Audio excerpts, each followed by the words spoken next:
Hello अंडी. Hello. या so ఎలా ఉన్నారు? तुम्हें केमती हो? अच्छा. భోజనం చేశారా? तुम्हें खाई सर ना. ఓకే, సరే వీడియో చేద్దామా? वीडियो स्टार्ट करियो. Okay, so welcome to life style with Chan. నేను మీ చందన. అందరూ ఎలా ఉన్నారు? నేను చాలా బాగున్నానండి. लाइफस्टाइल विथ चांद को आपण मानकर बहुत बहुत स्वागत. मु स्वस्ति सुजया आपण मानक आउ थरे बहुत बहुत स्वागत जणाउछि. అయితే ఈ వీడియో అయ్యే లోపల మనం చాలా Oriya నేర్చేసుకోవచ్చండి.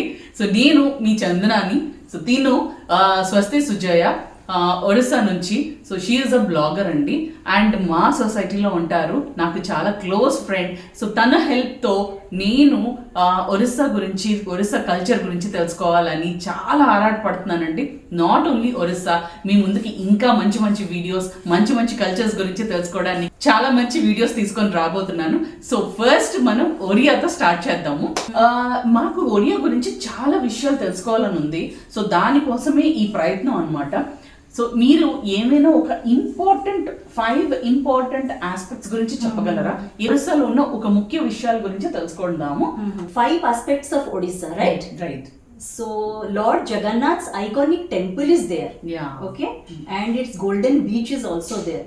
Okay. In Puri district. Okay. Puri is otherwise known as Purushottama Kshetra, which is the heart and soul of Odisha's history. Yeah. Okay, from archaeological, spiritual, cultural perspective, it is the beating soul of Odisha. Okay. This Purushottama Kshetra is explained in the opening lines of Skanda Purana as that when there will be innumerable Mahapralaya, okay, only one person will exist. He is Maharshi Markandeya. Okay, where he will exist? He will exist in this Purushottama Kshetra. Okay. This is not susceptible to this Mahapralaya. Okay, there he will worship Mahavishnu. Oh. So this is the beautiful thing said about this Puri. Yes. చూసారు Okay. కదా. Okay, then your Chilka Lake is there. Okay. If you are a food lover, you are going to explore its beautiful food, cuisines, and seafood is awesome here. Wow. Okay. And Chilka Lake is the Asia's largest brackish water lagoon. Oh. Okay, you can explore its beauty also. Okay. Now Bhitarkanika National Park is also there, and this is the home to saltwater crocodiles and lot of flora and fauna. Wow. You can explore these things in perspective of if you are a nature lover, you can go there and explore nature there. Okay. Yes. Okay. Now there is the Ravenshaw University, which is a famous university not only in Odisha but also in India. Okay. Do you want to know the special thing about Yes, this? please. Okay. This is the university which was built in the year 1868, okay, during the British era. Oh. At that time, Cuttack was the ancient capital of Odisha. Wow. And near this university, Baravati Fort is there. Only remainings are there, which was built by Markata Keshari. Okay, he was a lineage king of Somavanshi dynasty. Okay. Okay. So nearby there is a great stadium. And you can go and explore Dahi Vada Aludam there. Wow. What? Okay. These are only very tiny things about Odisha's culture and all places. There is a vast world there. Yes. Okay, Yes. you can Of go course. and explore.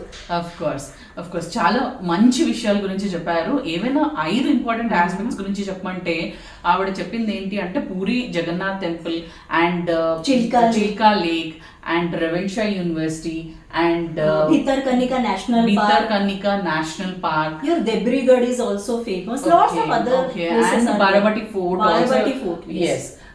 So మాకు చాలా మంచి విషయాలు చెప్పారండి. ఇంకా చాలా విషయాలు మీ గురించి తెలుసుకోవాలని అనుకుంటున్నాము. సరే అయితే ఇప్పటి వరకు ఒరిస్సాలో ఒక 5 ఇంపార్టెంట్ విషయాల గురించి చెప్పండి అంటే మనకి ఇప్పటి వరకు చెప్పారు కాబట్టి ఇప్పుడు ఇంకా కొన్ని విషయాలు తెలుసుకుందాం. నా మనసులో ఒకటి ఉంది, ఏంటి అంటే రథయాత్ర గురించి నాకు తెలుసు, నేను వింటూనే ఉన్నాను. ఎందుకంటే నేను వైజాగ్లో పుట్టాను కాబట్టి రథయాత్ర బాగా జరుగుతుంది వైజాగ్లో కూడా. సో ఒక్కసారి అసలు రథయాత్ర గురించి తెలుసుకుందాం. Ratha Yatra is a very unique festival which is celebrated for the Lord Jagannath, his brother Balabhadra and his sister goddess Subhadra.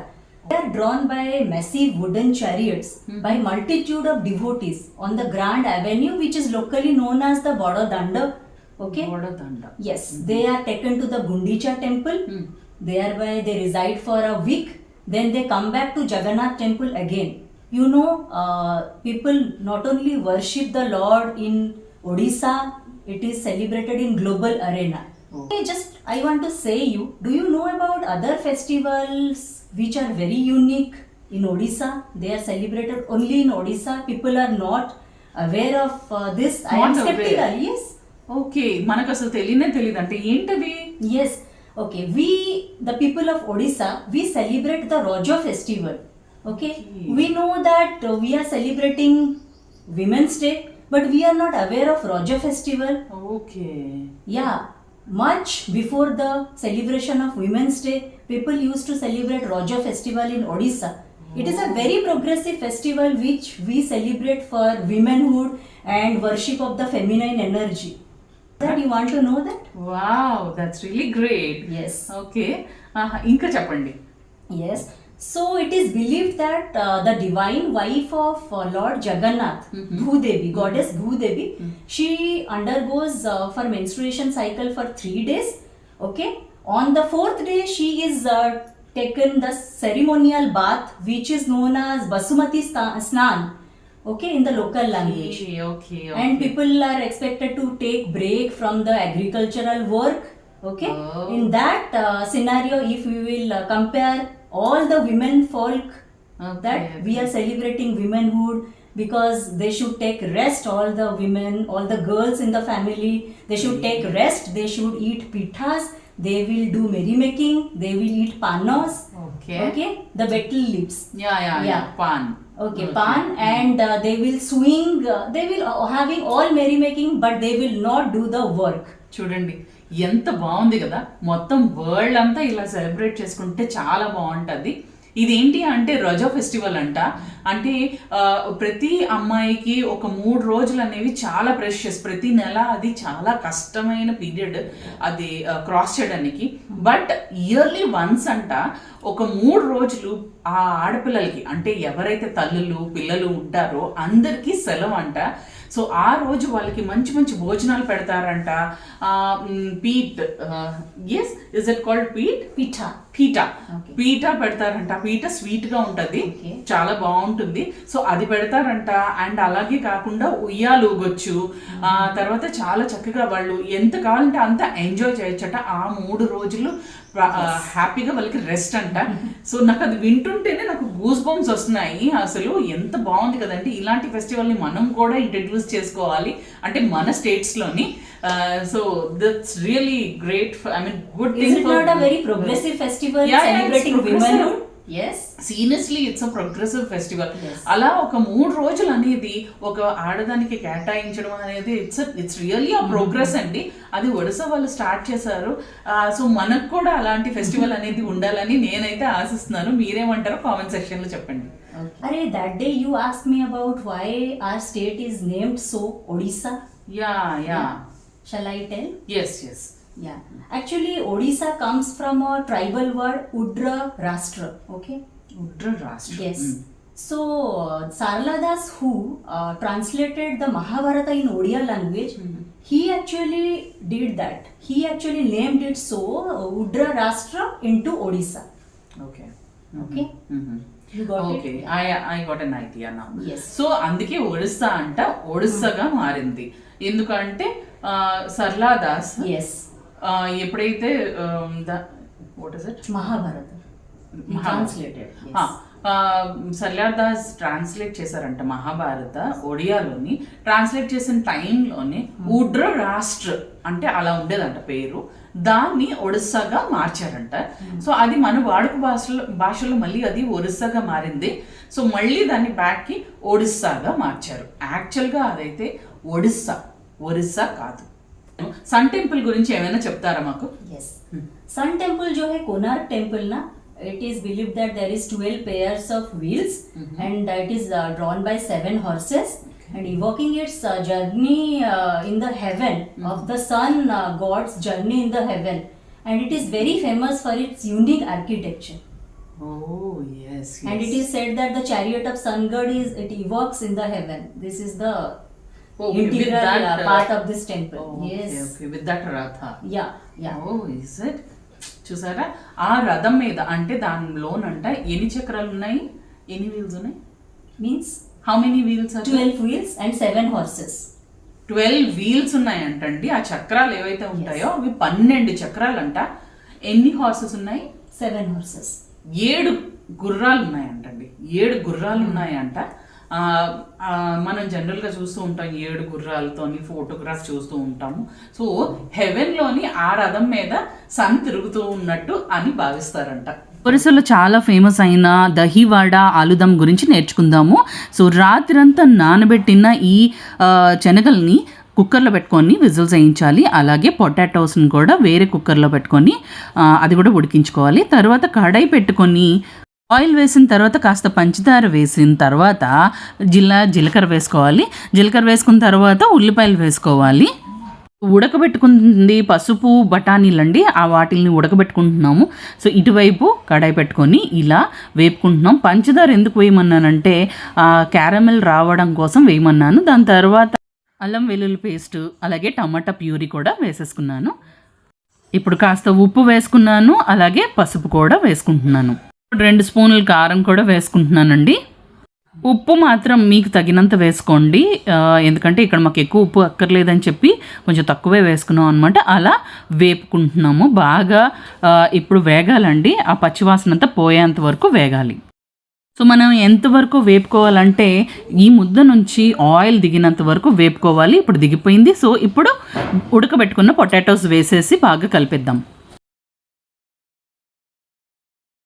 బాగా వేగిపోయిన తర్వాత కాస్త వాటర్ వేసుకొని ఇంకా ఉడుకుతున్నప్పుడే మనం కాస్త కారం చూసుకుందాము. కారం సరిపోలేదండి, కొంచెం కారం వేసుకున్నాము. అలాగే జీలకర్ర పొడి, కసూరి మేతి కూడా వేసుకున్నాము. అలాగే గుప్పెడు కొత్తిమీర కూడా వేసుకున్నానండి. ఇంకా బాగా వేగిపోయింది, అసలు చాలా బాగుంది. ఇందాక చేసుకున్న మసాలాలో కాస్త మసాలా నేను పక్కన పెట్టుకున్నాం అనమాట.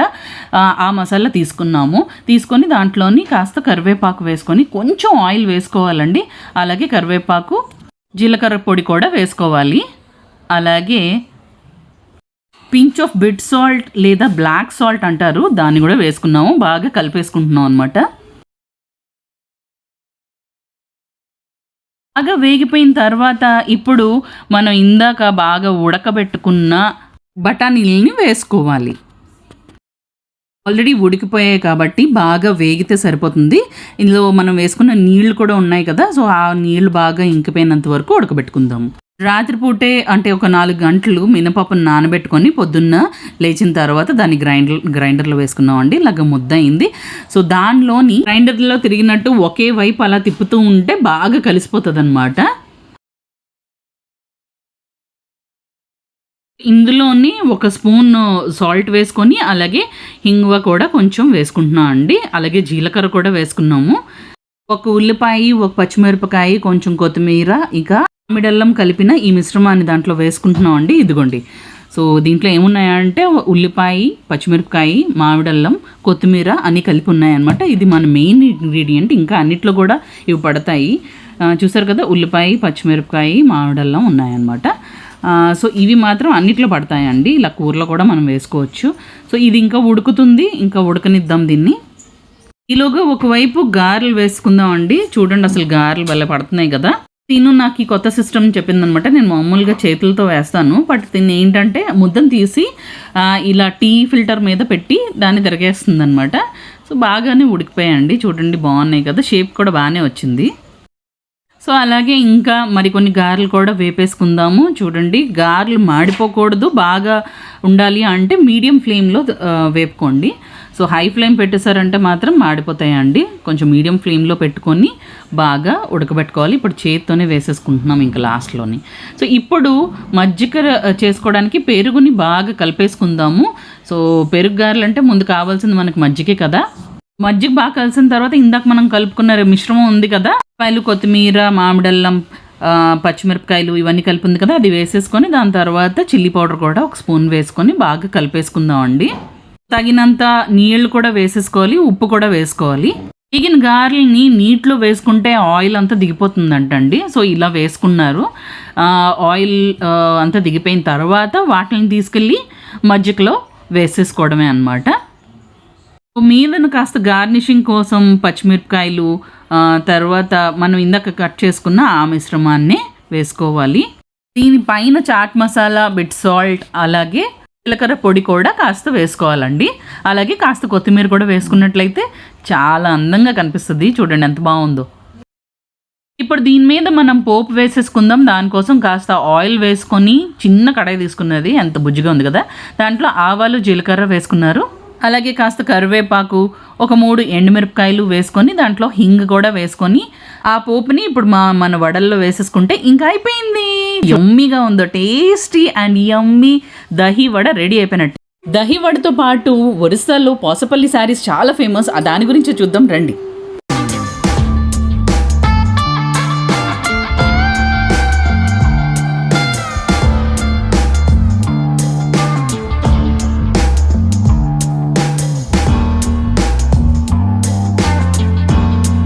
ఒరిస్సాలో కాలికి మెట్టెలు, పట్టీలు, చేతులకి గాజులు, అలాగే తలకి సింధూరం చాలా ఇంపార్టెంట్. ఈ పాసపల్లి శారీస్ ఎక్కువ శాతం చెక్స్ డిజైన్లోనే ఉంటుంది. ఎందుకంటే చెక్స్ డిజైన్నే పాసపల్లి అంటారు.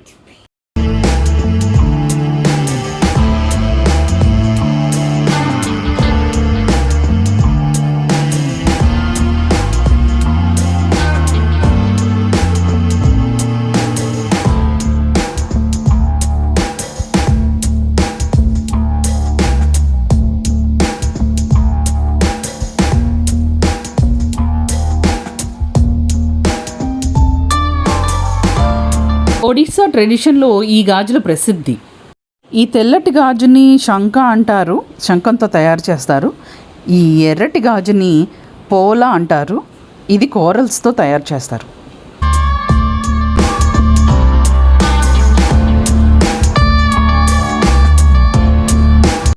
ఈ వీడియో కంటిన్యూషన్ పార్ట్ 2 కూడా రాబోతుంది, అది కూడా చూసేయండి.